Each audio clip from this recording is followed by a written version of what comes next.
Making Real Estate Fetch. Hello and welcome to Making Real Estate Fetch. This is the podcast where we dumb down real estate for the naive 20-somethings who are about to be homeowners or just people who need the wide world of real estate dumbed down a little or a lot in general. So today is a very special day because we have Eric joining us today. Say hi. Hello, everybody. Don't say anything else yet because I forgot to introduce my co-host, I'd like to. Tyler Ross. Boring. Hi, Tyler. Hi, Tyler. Yes, thank you. Okay, so today we're going to be talking about title and closing costs, something that you know about. Yeah. Would you like to just tell us a little bit about who you are briefly before we jump into the topic, because you're our new shiny toy here at Ross? Sure, yeah. My name's Eric. I don't like long walks on the beach. I'm a Libra, so I don't get along with Gemini well, I think. No, I have no idea what my sign is or how it relates to anything else. I joined my wife a year and a half ago. She's a successful real estate agent here in Warrenton. And before that, I've worked for the better part of 20 years as a title insurance producer, which enables me in Virginia to conduct closings and to talk to people about title insurance. And trying to figure out how many closings I've done is difficult, but thousands and thousands and thousands. So yeah, what questions you got for me? I generally know the answer. Okay. Do you have anything that you'd like to say before we get into questions, Tyler? I feel like I just made you sit there and be quiet. Which is perfectly fine. I'm happy doing that and deferring to the expert on so much of this. Just generally happy to have Eric in the office and his wife Allison, and the experience that he brings is going to be something that we don't have here. Just a tremendous amount of closings. He's earned his settlement badge on his Boy Scout sash, and it's just, we could really get into the weeds here or keep it really high level, and Eric's the guy. Excited to have him here. Brilliant. And I must say, I know I introduced you as the shiny new toy. However, this will probably come out in like late March, so people will already know a lot about you, but for the viewers, it is January 29th? Today is January 29th. Okay, so we're still getting to know each other. I know you can't tell because we mesh together so seamlessly, but don't be fooled. Let's get started if you're ready. Yeah, sure. Okay. Whatever. All right. What is a title search? Title search is, there's different levels, different degrees of it, but it is almost exactly what it sounds like. It is where an abstractor, a title abstractor, does research. We used to do it at the courthouse, where you basically look back at how the property that's in question was transferred to the current owners. Generally, you can get away with, and what's normally done, two-owner search. Some attorneys and title companies, and depending upon the situations, that may dictate that, but they look a little bit farther back, up to 60 years. And very, very rarely do you ever have to go back farther than that. And what I mean by looking back 60 years is, okay, A sold to B, B sold to C, C sold to D, D subdivided, and then there was two parcels, and these two people owned it. And so it sort of like tracks we call the phraseology is chain of title. So that's what the search does, is it takes a look at the history of the legal transfer of the property in question. Okay. That's not so difficult. As a homeowner, why do I care about a title? You should care about a title because you want to make sure that you own what you believe that you own and what you have a mortgage against. So it's like a title is the legitimate ownership of a house in writing. Yeah, it's your rights. Yep, to the property. Yep. And what is that what's inside of that? Like what does it look like? Well, one of the biggest things that you see and why it's important to make sure that you've had a title search, which a title company would do or an attorney's office would do, is that you get leverage against the property. And leverage is a mortgage or a home equity line of credit, which is another form of mortgage. When you have those kinds of leverage, those kinds of leverage tied to a property, it's very, very critical that your ownership is clear and undisputed. It also, and probably the biggest thing, and it's mentioned in the contract, is that it gives you the right to sell the property again. If you don't have very clear marketable title, then you can't sell the property, which sort of locks you in. You know? How similar is it to like owning a car? Because I had to get like my title transferred to me like from my dad when I bought my car. You know what I mean? Is it like that? It's similar, but with real estate, we look back farther than just the last person to own it. So like when you do a Carfax report on your car or you're thinking about buying a car, yes, it looks back at the different owners, but they don't really care 2 or 3 owners ago when you're buying a car who owned it. And from a real estate perspective, we do, and we look at those transfers at each time that it happened and make sure that it was done correctly. Because if it wasn't done correctly, then we'd have a problem, and there would be some remediation, legal remediation that an attorney would have to. Would that then be the previous title person's fault for not catching it? Yeah, and there's all kinds of insurance policies that cover that. Title insurance is one of them. Without going too far into the weeds, error and omissions insurance would cover them, like if a title employee made a mistake. But generally, the goal is to make sure that the public is protected throughout. And so that's what all the insurance policies are in place for. Did I answer your question? You have insurance for insurance? Oh, so many kinds of insurances. Oh, yes. Why do you need insurance for your title? Well, I'll defer back to Eric, but ultimately it's just to ensure that that title was actually marketable. You try to sell me a piece of property and you believe you have the right to sell me that property, but maybe there's some, variable associated with it that goes unnoticed. And so when I buy it from you, I buy insurance to make sure that you really could transfer that property to me. That's a very vague and short explanation that Eric, I'll let piggyback on to. Yeah, so what we actually see, so that is how title insurance started, was everything that Tyler just said. It's to make sure that those transfers are secured, that your ownership interest is secured, so if a claim ever came against you, or maybe an heir that no one knew about popped up, came back into town and said, my dad died, and no one had seen the potential heir in years and years, that's where title insurance would engage and make sure that it was satisfied. But the thing that we actually saw the most claims on was mechanics liens. So with an enhanced policy, there's 2 levels of policies with title insurance. There's the basic, which just generally covers that ownership interest. But then the enhanced policy, which is almost the default that most people want to get, that protects you against contractors that haven't been paid or are disputing payment for any work they've done on the property. It would really be terrible if you bought a house and say it just been flipped or something, or maybe the previous owner was getting it ready to list and they hired a plumber to fix something or a roofer to address something, whatever it was, and then that owner at the time didn't pay that contractor, and then you bought the house. The contractor would be upset about not being paid and could file a lien against the property or a judgment against the property. It would fall on you, which is where title insurance with the enhanced policy jumps in and says, we'll satisfy this. And so that's probably where we actually saw the largest amount of claims, was mechanics liens coverage. Yeah. And does do you have to get your title retitled if you change what your house looks like? Change what it looks like? Yeah. No. Okay. Yeah, no, it's only more about who you want to have rights to the property. So within retitling, as you're calling it, you're talking about setting up heirs, etc. You want to make sure that maybe your spouse gets it. But as you work your way down through those questions about who actually is the owner of the property via what the title says, it's probably best to not speak to someone like me, but actually speak with an attorney, a real estate attorney. Okay, so if I had my great grandbaby and she's who I want to give my house to, do I have to go with her to some place downstairs here and say I'm transferring this?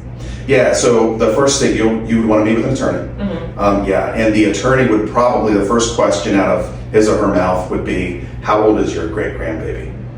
Because so she can't inherit the property cleanly. Yeah. There would have to be a guardian ad litem or something along those lines. But those are questions more specifically directed towards a real estate attorney.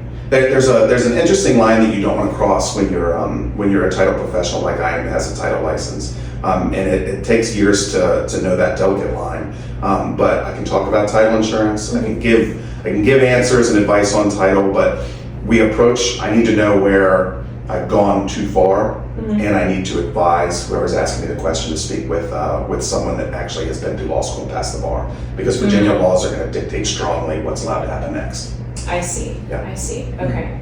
before we go too far away from what title actually is, I'm really interested in having a conversation with Eric about going beyond those 60 years, just to give more of a historical perspective on how title came to be. Because if I was going to describe it, and correct me as I go, I bought the house from the Smiths, they bought the house from the Browns, they bought the house from the Williamses, and then you go back far enough, it goes back to where the land was granted by some lord or lady from the British Empire, who gave land to around here, Lord Fairfax, but that land belonged to the Native Americans, though they didn't really have an ownership system and thought the idea of owning property was absurd, which was why they signed over rights to something they felt like they never had the rights to. But does that sound consistent with what the history of title kind of originates from? Yeah, it goes back, and one of the things that cleared the way for a lot of wealth in our country in particular does go back to the British legal system.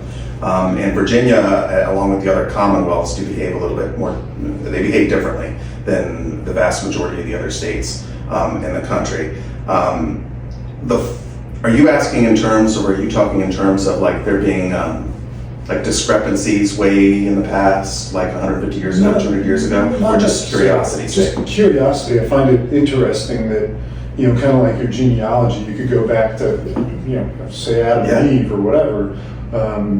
You could do that in land too. Lord Fairfax was granted 100,000 acres, and then he granted it in 10,000 acre chunks, and then they sold it off in 100-acre chunks, and then by the time you get to a 10,000 square foot lot in Brookside, that at one time was occupied by Native Americans, owned by Lord Fairfax, British, and then, Revolutionary War, we took ownership of it as Americans, and now you own it as tenants in common or tenants by the entirety or whatever, which I love your spin on the differentiation between those two forms of ownership. I just think it's interesting that it just gets distilled down from the whole country to chunks, to smaller chunks, to smaller chunks. Yeah, and you're looking at precedents. That's what most law is. Again, without going too far down that path, it's what happened before and can we still do it? Was it done appropriately? And so for the purposes of clearing title is a phrase that we use, basically making sure it's clean. You're looking back as far as is relevant given risk. So I'm not concerned that 250 years ago, if I'm in the courthouse doing research, I'm not concerned that 250 years ago, this person gave it to that person or they're subdivided in that way, because there's little risk in that being wrong, because the heirs aren't going to know that they're heirs at this point. The risk keeps reducing over years. More interested from where rubber hits the road standpoint on really 60 years. I mean, primarily that's where they just determined that the line is for most risk is going to occur. When I say risk, I'm talking about claims against insurance. Goes back within that window of time. But it is really interesting, especially in a small town. It is one of the things that I've loved about working in title is when there is a unique question or a unique problem or some discrepancy in the legal description, which is what goes behind as an exhibit with the deed, transferring the property. If there's some error in there, some discrepancy, something that doesn't add up, going to the courthouse, which anybody's allowed to do. Don't bring your phone. You're not allowed to go into the vault with your phone.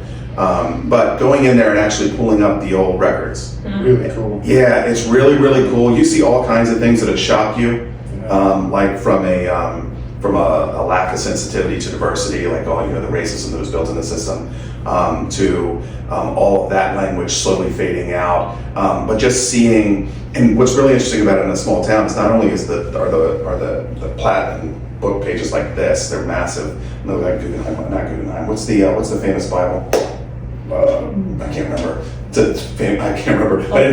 There's this massive, just really old books. If you've ever smelled like a really old library in the back, that's what these books smell like. They're huge, and they're in a vault at the courthouse. I mean, it's cool. It is really, really neat to go in there and to solve a problem. And what I was getting at about it being especially cool being in a place like Warrenton is that a lot of times when you're looking back 100 years, 150 years, you see names you recognize because it's a small town. So you'll see like you'll see you'll see names of doctors or business owners like Tom Cross. You'll see those names still listed in there, and it starts to connect, and it's that bridge, I think, in title, which makes it neat, from what was to what is. Yeah, it's really fascinating. I'll take you up to land records sometime if you ever want to see. We have access on it online now, but basically everything in your title is going to be identified with a deed book number and a page number,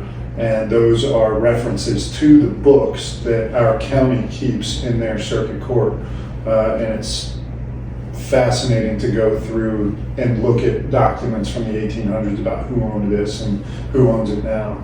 It's really a lot. Is that consistent with like the rest of the country, just depending on when we got here or when it was taken, I guess? Like as far, like how those documents, how far they go back? Does everyone have the same historical-ish system, I'm saying, as Virginia does as far as like preserving? On the, so relatively speaking, yes, it can literally work sort of like Manifest Destiny. So basically on the East Coast, yes. Yeah. The farther and farther west you get, the younger and younger it gets. Exactly. You know what I mean? But California is still, I don't know, I can't remember when California became a state, but like, okay, so you're looking at 130 years of history. And Virginia, you're looking at 250 years. And you have to have that legally, like we have to have, like, is there a law that says like if I buy this house, I need to know every 46 owners who've ever been in it? No, you don't. So that's what the standard search that a title company will do is a 2-owner search. So they're just going to look at the person that owned it before and then the person that gave it to them. Can you, in layman's terms, I know you already did with the insurance thing and if someone, contractor or whatever, can you again in layman's terms tell me why do I need title insurance in my real estate journey, and at what point in my real estate journey do I come talk to like a title officer? Yeah, so when you, basically once you're under contract and the attorney's office or the settlement company has received that contract, they're going to do research. And to be frank, you won't be able to get a loan on the property without that research. So it's a requirement that is in some part imposed upon you, but it's one that protects you as well. Okay. And you definitely want title insurance. And you know, at the beginning of my career, I started out as a receptionist in a title company, and then I worked up through every position, through processing and doing closings, post-closing, so cutting checks, to even solving problems at the courthouse like I described. Now we do less of it solving in person. We can do most of it online now unless it's really old. But I've seen claims. I've taken the phone calls, sitting at my desk where a contractor calls and goes and says something along the lines of, hey, did that house transfer? Yes, that house transferred. Well, I wasn't paid the $12,000 for the concrete. And so we're going to file a claim at the courthouse. And so that's going to go on you. And it's because the work was done on the property and the work is there, the substance is there, the services were done there, it rightfully ties to the property. And so you really want title insurance to make sure that you're protected from those kinds of things, because you don't know what was or wasn't paid for. You know what I mean? Do you see this a lot in like, I guess it wouldn't be a lot, but do you see this when like a homeowner, because I know that the house that we owned in Broad Run, my parents, not me, I was a baby, but the man's house who it was, because it was like really unique, he did a lot of different things to it, he died midway through like making all the improvements to his house and having people work on it. So is that something that insurance would cover? Because I'm assuming all those people didn't get paid by this man because he died midway through. Well, so you would hope that, right, and so the bills probably hadn't even been issued yet. So what would happen in those cases, and this would be more of like an estate attorney, but the estate would be created and those debts would apply to the estate, and hopefully they would all be satisfied from that. Before you ever got to the title insurance level. That's what the title insurance provider would try to do, is make sure that it was clean before they issued it, but they would issue it, and it would protect the future buyers. And so, yeah, it's definitely something that, in my mind, and granted I do have a bias, but I probably bought 7 or 8 houses now, something like that, and I've never not purchased title insurance. Do you not have to? You don't have to get an owner's policy, which is the one that protects you, but if you have a loan, you'll always have to get the lender's policy. Okay. Yeah. and that covers the lender's interest. It'll be a requirement for them. Some title companies won't even handle the transaction if you're not purchasing owner's title insurance. And you said that a term is normally around 60 years? 60 years is what is considered a full search, which is a bit of a misnomer because it's not a full search. But yeah, 60 years from a risk perspective is considered a full search. And that's how much that's not how long you're paying for your title. You're paying for your title insurance as long as you have the house. Yeah, well, even beyond that, actually, title insurance covers you and your heirs even beyond after you've sold it. If issues come up in arrears and they look back and they see some issue that you're responsible for, that happens very, very rarely, and I've never seen it. But you are protected, and one heir is protected. I should say one generation is protected after you. And that is a one-time fee. It's not something you pay monthly or annually. You pay it at settlement. And The title you are insurance? insured. Once? Yeah, it's not a And then you recurring. have it forever. Yep. How much is that? Ballpark for like I don't know. Well, I can actually, I pulled one. These people bought this house last week for $960,000, and their lender's title insurance policy, so it's $1 million house, was just over $2,000, and their owner's title insurance policy was just over $2,400. So $4,500 for $1 million protection for your life. So it's That's sort like of nothing. Yeah, it's a no-brainer, especially when it's controlled and oftentimes rolled up into closing costs and covered by the loan. And that's what my next question was. This is something that when you talk about closing costs, that is like under the umbrella of closing costs. Yes. Correct. Yes. How much are you supposed to? And this is more of a you question. I apologize. How much extra are you supposed to have when you go for a house, like the down payment plus like whatever for closing costs? That's such a huge variable number because the relevant impacts are: what are your lender fees? Mm-hmm. Are you buying down your rate? Are you doing a single-time mortgage insurance premium? Is it early in the year or late in the year? So you have prorated taxes based on the day that you're settling on your property. But I will typically, if I'm just going to ballpark something that shouldn't be ballparked, I would say somewhere between 1 and 1.5% of the purchase price of your house. Okay. Yeah, this was around 1.5% was their closing costs. That's so interesting. Yeah. And before we get too far away from it, there are two different types of deeds with respect to title. Now I'd ask Eric to describe the difference between a special warranty deed and a general warranty deed. Yeah, so a special warranty deed is, a general warranty deed is saying, and correct me if I'm wrong here, because this is normally what we outsource to the attorneys that would work with us.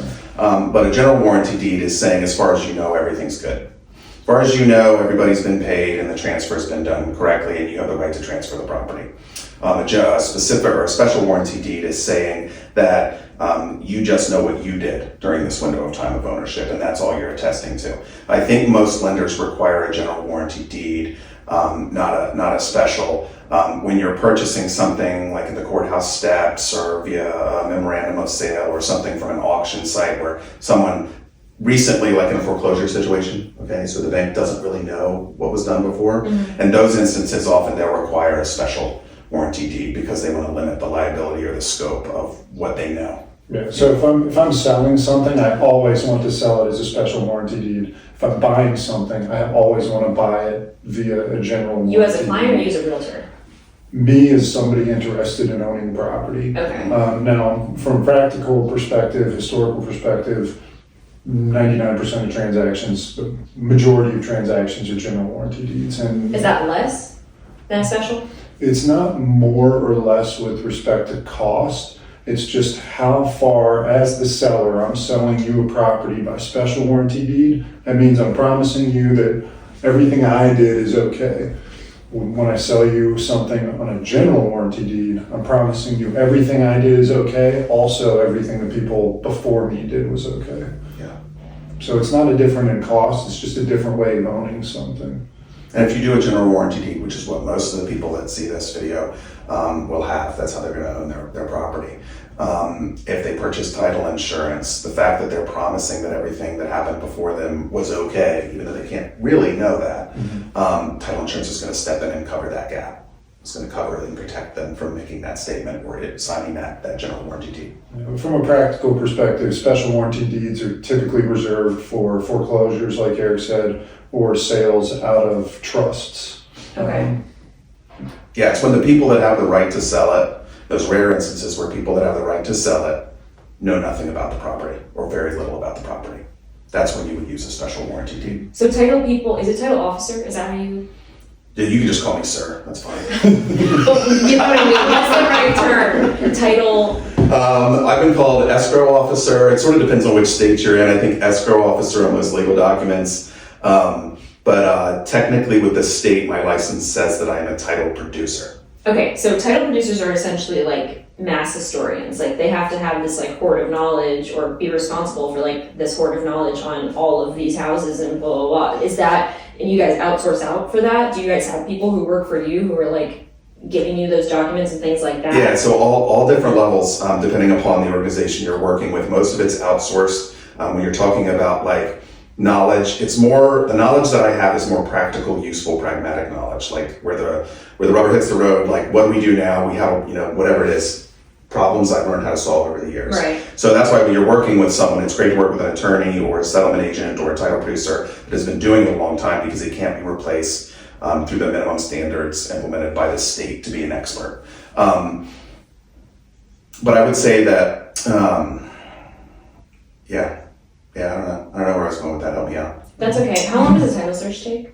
Like if you're going to, let's say you're going to the courthouse steps to buy a house at auction, a very experienced person that's used to doing research, like you said, online mostly now, can normally bust it out in 10 to 15 minutes. Just be there. Oh, wow. Yeah.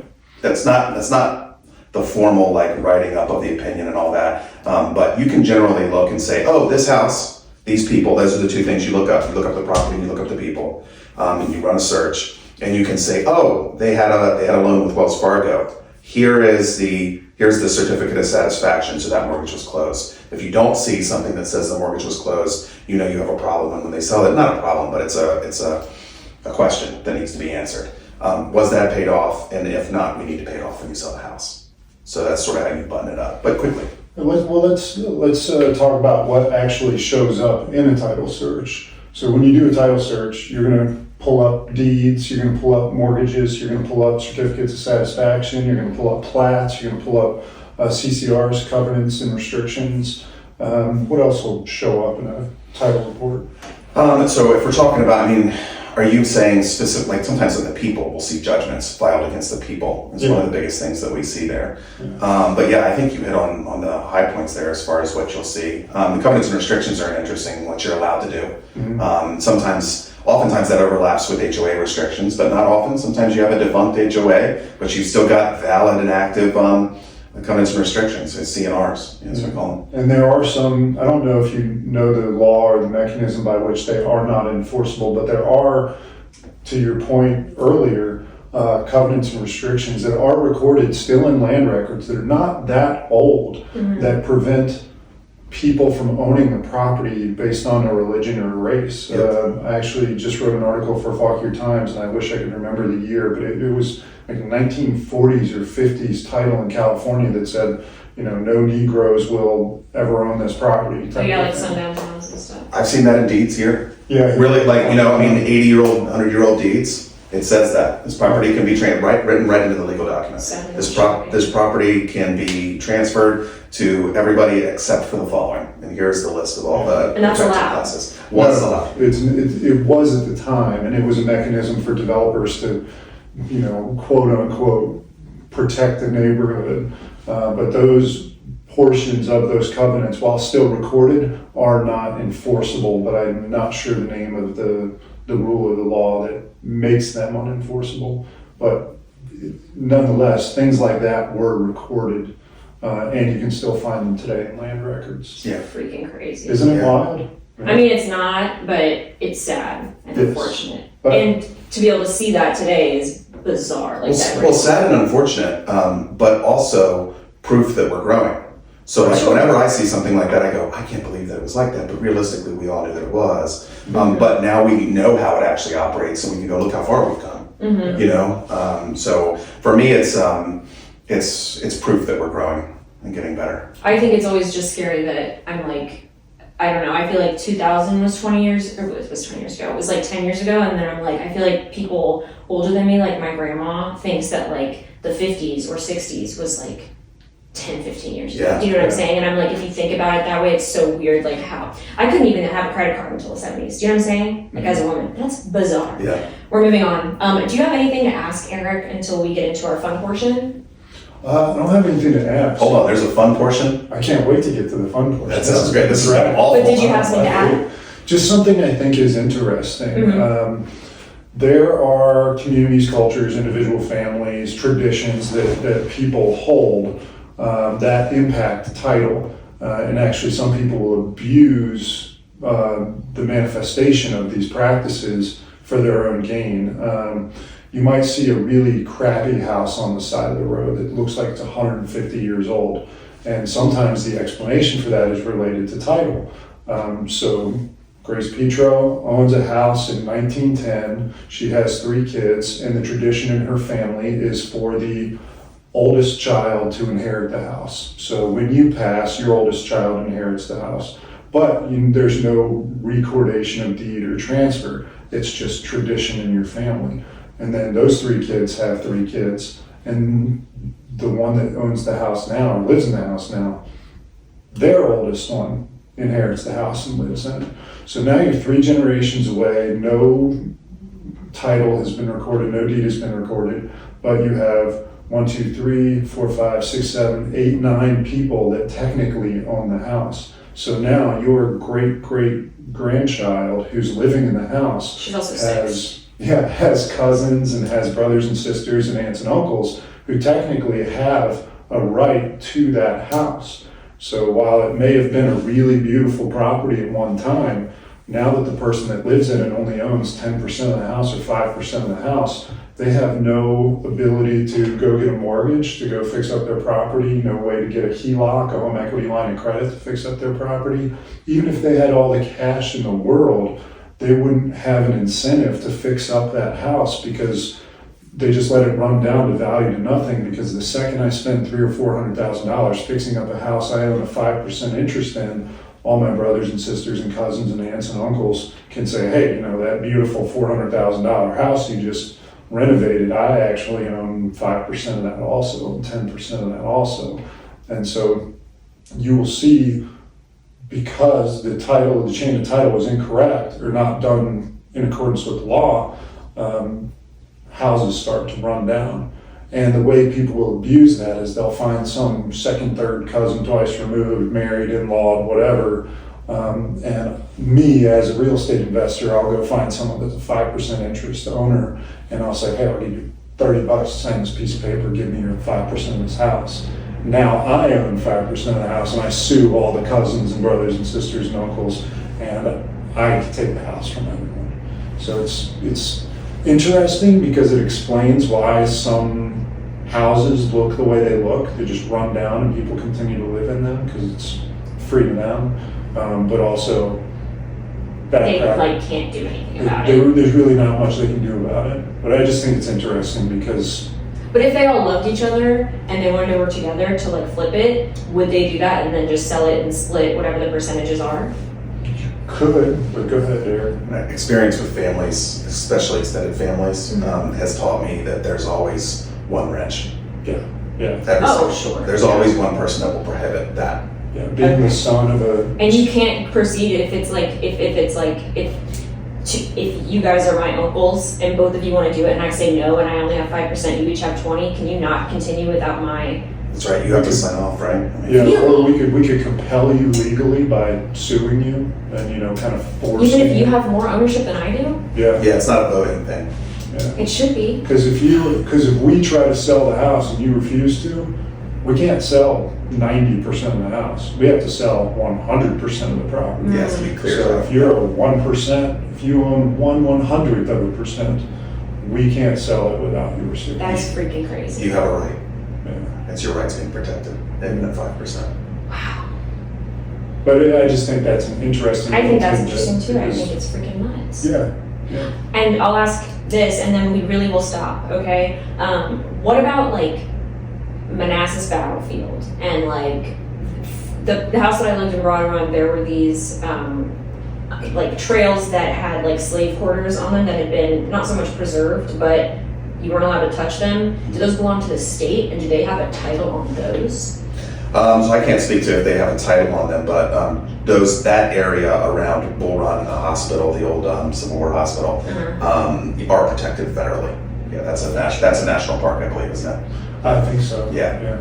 But like on a property, if there's like a war relic, like there was on my property, that is technically part of our acreage or part of our land, but it does not belong to us. Does it belong to you? Can you sell a house that has like a very significant historical building That probably requires a very complicated legal answer. But I would say that you own the land, and there's probably some restrictions if it's been identified on you touching or removing. There's probably terms as to like you can't touch it. Yeah. Okay. And I mean, there are all kinds of things like burial grounds and artificial dig sites, archaeological dig sites and things like that. Or artificial. Yeah, which what are we to a say? friend of mine had, long story that I won't get into, but a friend of mine got into it with somebody who thought there was an ancient burial site and had archaeologists and people trespassing on the property they were trying to muck up his title, more or less, by claiming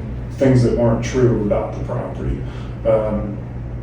We could get into some No Pet Cemetery. We've got a lot of stuff. some eminent domain conversation. Tell me you have something about Pet Cemetery. Don't have anything about Pet Cemetery, but we do have there are cemeteries that are unmarked that are around here. Oh my gosh. I know of a property that was a former plantation house over on Green Road, and it's slowly been whittled down to there's a 10-acre parcel that's left with the original house on it that's been renovated. But they have, even beyond the Civil War era, in the slavery era, they have an old Indian milling stone on the property. Wow. Which is a big, huge flat rock that's been a circle, somewhat oblong, but has been milled down from years of Indian women grinding down with stones, grains, to make bread or whatever they were making the equivalent.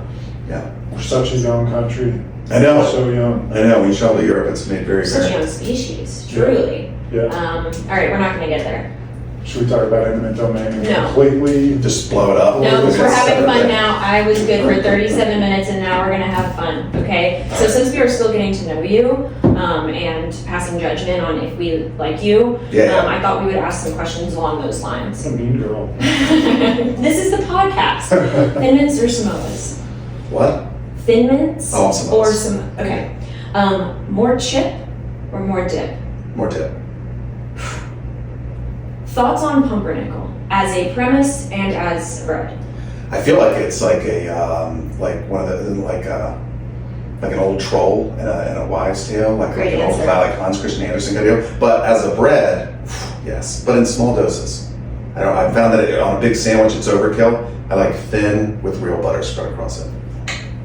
Really, it's just a mechanism to get the butter to you. That's all it is, dude. It's a vessel. Yeah. That's a vessel. Speaking of things that don't belong, the tomato. I'm anti-tomato, but I know that strikes some people in the wrong way. You look like you'd be anti-tomato. Yeah, my mom's vegetarian and I hate tomatoes, so it's weird. I was raised wrong. Thanks, Mom. Have you seen the 1997 cult classic Twister? And if so, how did it influence your life? Helen Hunt, dude, all day. All day. Sorry for that. I like Twister. True story. That's my favorite. What women want also, Helen Hunt, all day. Yeah. What women want? Mel Gibson. That's the answer and the star of the movie. No. It's Bill Paxton, Hey, actually. Bill That's And Twister. we're talking about Twister. We're talking about Helen Hunt. Okay. Was she not in Twister? She's in Twister Yeah, she's alongside also Bill in- Paxton. Yes, Women Bill Want, Paxton. which Okay. I thought you were nice. saying women want. Next level. Yeah. He's playing chess here. How's checkers working out? is three-dimensional. Do you want this episode to air? Yeah. And different. Do you know how to code? No. Okay. Are you familiar with the Smithsonian, like the natural history? Yeah, I like museums and I'm a history buff. Do you know how to get there?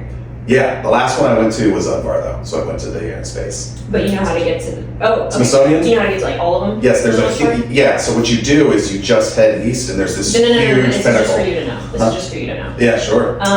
Do you have an all black outfit? No. Could you acquire an all black outfit? Yeah, 100%. Okay. If you saw the Declaration of Independence in real life, would you be able to identify it? Yes. Make a note, yeah. We just put some lemon juice on the back and a map would populate, and then we would know it was the real one. Thank you, Nick Cage. And why do you love working at Ross Real Estate? Tyler, just 100% Tyler. No, just kidding. Actually, what I did is I'm good with maps, and so when I was looking at Greater Warrenton, I saw where Tippy's Taco House, and I just said, where is the closest walking distance? Are you still speaking brokerage? Indian code? I don't With know. the map thing? Map thing? I don't think so. No. So we're, Do you third eye? Is that what you're doing here? Pituitary gland. No, pineal gland. all right, we're gonna cut it. Thank you so much. We are here every other Wednesday to dumb down real estate knowledge. Eric, you were brilliant. We were so grateful to have you Thank on. you. Thank you for You're not brilliant. sharing your knowledge. You're welcome. And I wish either of you would let me finish a full sentence. Well, it's just your sentences don't really flow well.